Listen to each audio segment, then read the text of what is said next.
Gusto nyo rin ba ng libreng mga puppies at mga aso? O, namimigay kami sa Manalo K9 ng free puppies and dogs under the Super Dog Factory Program, Civilian K9 Build Program, at hindi po ito adoption. Okay, so ilan sa mga puppies natin ay galing doon sa litter ni Lagarta.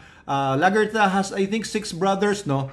Most of them will be given away or sold. Kung ibebenta po namin, siguro mga 50,000 each po yan. And kung ibibigay naman namin per free under the Super Dog Factory nga, may conditions po yon. Hindi po yun adoption. It is conditioned free puppy or conditioned by, something like that. So all you have to do is apply. Pumunta kayo sa lounge.metaanimals.org.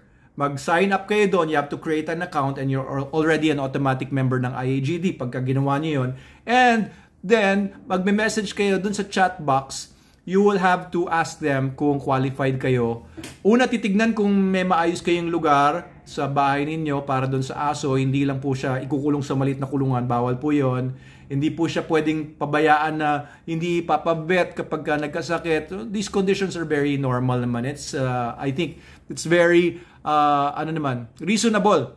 Ayan. And of course, you have to feed the puppy hanggang sa kanyang paglaki, hanggang sa buong buhay niya ng SDN, para healthy yung puppy. Gusto kasi namin na yung puppy na mapupunta sa inyo, if ever you'll be qualified, ay maging healthy, matalino, and mahaba ang buhay niya, hindi sakitin all throughout its life. Kasi gusto natin, syempre, di ba, nakakaawa naman, inalagaan namin dito, tapos mapupunta sa iba, tapos papakainin ng tinik, miss mga tira-tira dyan.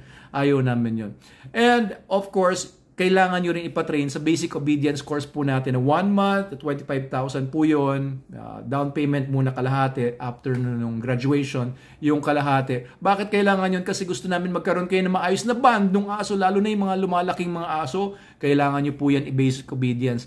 Kasi if you have a dog, like a Belgian Malinois, Rottweiler, a German Shepherd, Dutch Shepherd, Doberman, alam nyo yan, pati yung mga bully type dogs, kung hindi niyo yan pina-basic obedience, you're doing irresponsible dog care. Kasi alam niyo yan, kapag may mga dogs kayo na maganyan, mga large breed dogs, kahit na hindi naman sila aggressive, tapos alam niyo, hindi sila controllable, baka ikulong niyo na lang yan habang buhay dahil hindi niyo mapakiusapan, hindi niyo makontrol, tapos patalon-talon, baka makagat ng iba.